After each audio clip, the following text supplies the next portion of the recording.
Thousands of feet in the air, 150 passengers are trapped aboard a plane held hostage by a madman and a deadly mutated virus.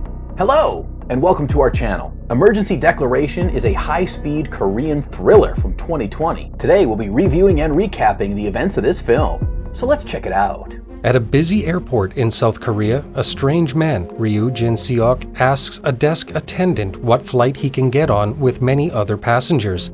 The woman explains to him that she can't give out that kind of information.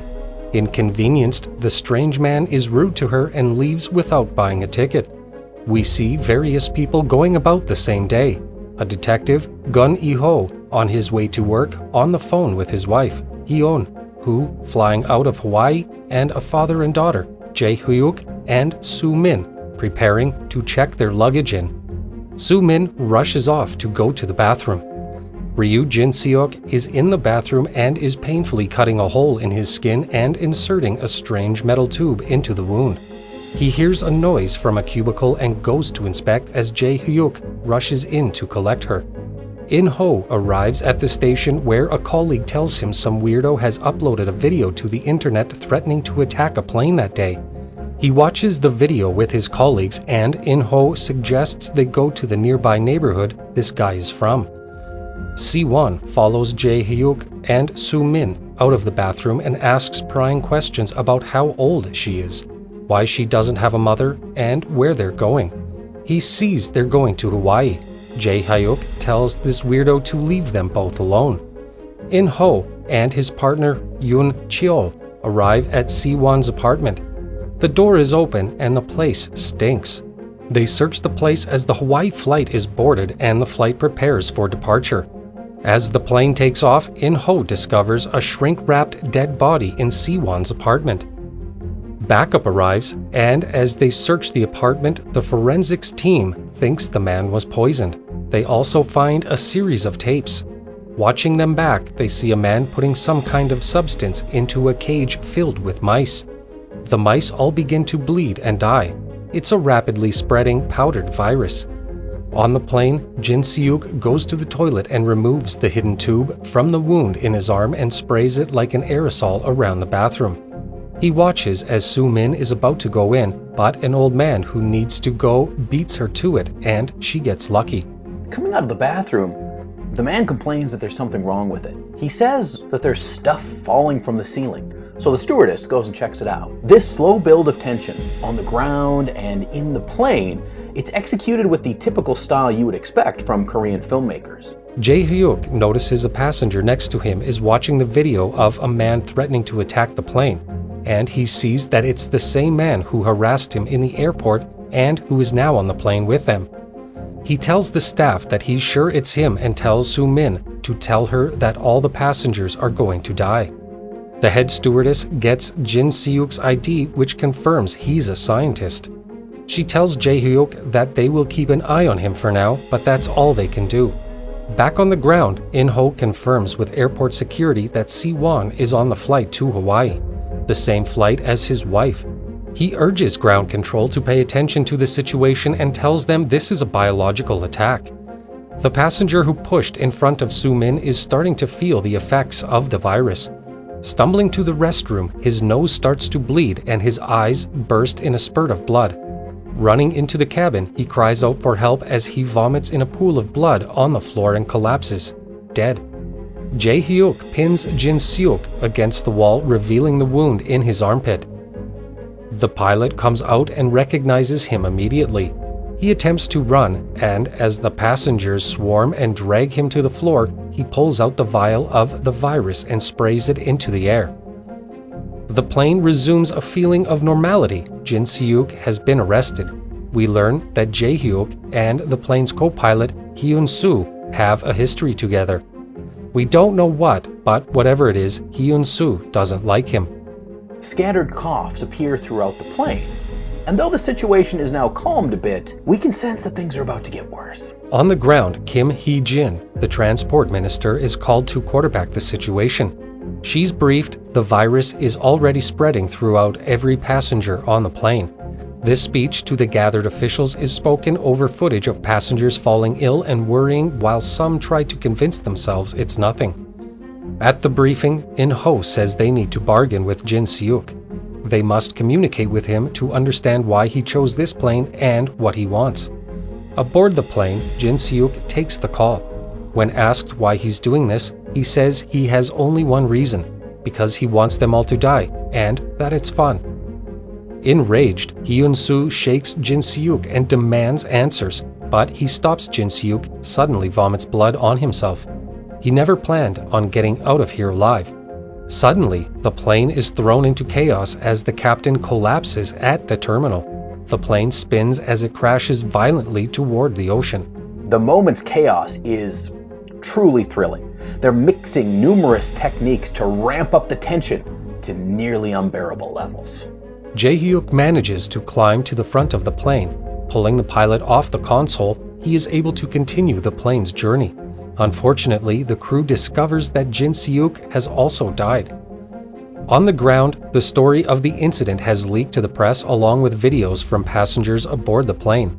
Senator Kim tells the press that the passengers aboard the plane also see and panic spread throughout the plane. In-ho gets a call from his daughter, Han Sol. She says her mom tried to call from the flight, but the call disconnected. Hyun-soo receives a radio transmission from America refusing them access to American airspace. Korean ground control radio commands him to turn the plane around and return to Korea. On the ground, In-ho receives a call from a member of the pharmaceutical company that Jin Seok worked for. Apparently, someone else was conspiring with him and rushed from the office as soon as he heard about the attack. They track the man to his house and he tries to escape on a motorbike. In-ho gives chase, but his car is caught in an accident and barrels over multiple times before he crawls out and attempts to arrest the man, Oh Sung-hoon, who has given up running and only fled because he was scared. Later in the ambulance, he reveals that Jin Seok believed he was unfairly fired from his position at the pharmaceutical company. They received a mutated virus, and Jin Seok was responsible for its research.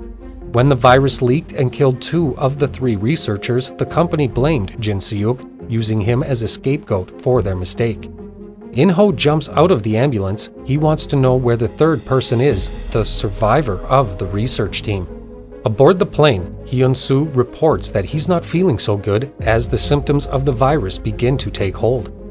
Jae-hyuk reveals his past as a disgraced pilot to an air hostess. He was commanded not to land in Norway, but they were experiencing engine trouble. He insisted he land, and while he saved most of the passengers from the ensuing fire, 2 flight attendants died.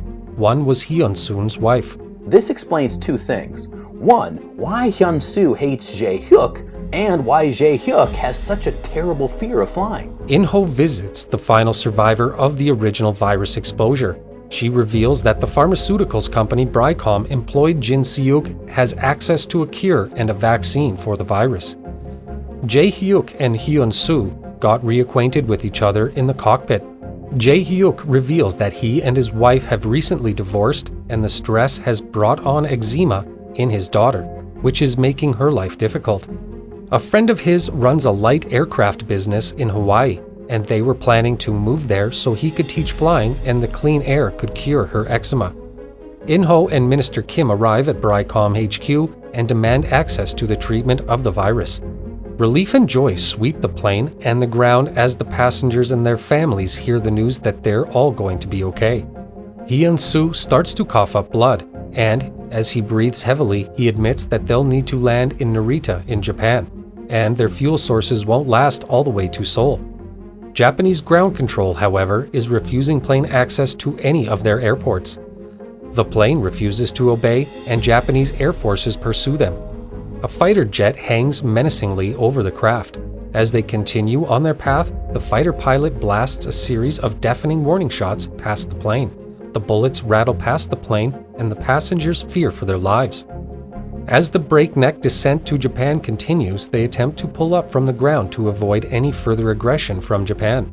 At the last possible minute, Hyun-soo is able to pull the plane back up into the air, and it carries on its seemingly doomed flight. Meanwhile, on television, a Japanese official explains that they refused the plane entry as they believe this mutated strain of the virus has a much shorter incubation period and their first duty is to protect their people.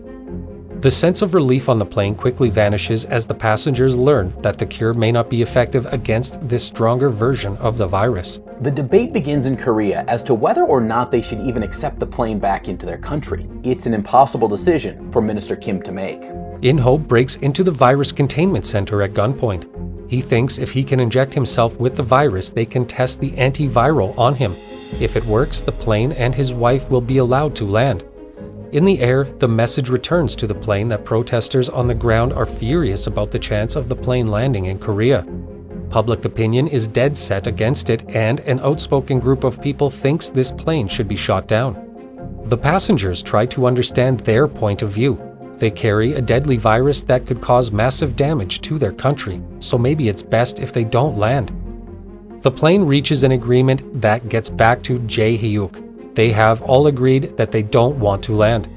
In-ho is in the grip of the virus. He writhes on a bed as Jae-hyuk radios the airport and tells them about the passengers' decision.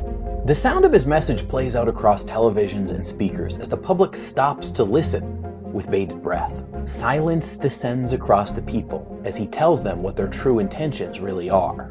This impossible decision seems to mimic the same situation in Norway, offering Jae-hyuk a chance at redemption. We see video calls from passengers to their loved ones back home, apologizing for their behavior and saying their last goodbyes as they all accept their fate. In-ho's life support system suddenly comes to life. The antivirus seems to be working. An official rushes out to tell the families to get through to the plane and tell them that the antivirus works.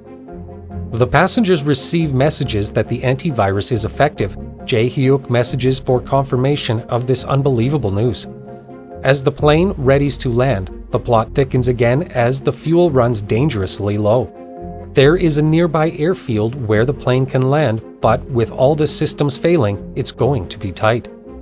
With no power left, the plane crashes toward the airstrip while Jae-hyuk does his best to steer it safely. As they get nearer the airstrip, the plane lowers back on for a moment, and Jae-hyuk is able to use the engine to attempt to land the plane safely. The plane speeds along the runway as intense music plays and the screen cuts to black. At a press conference, Minister Kim is questioned on why Ryu Jin-seok did what he did. Jae-hyuk and Soo-min are back in the neighborhood. Jae-hyuk visits Inspector In-ho, who is wired up to a respirator and still suffering from the effects of the virus but on his path to recovery.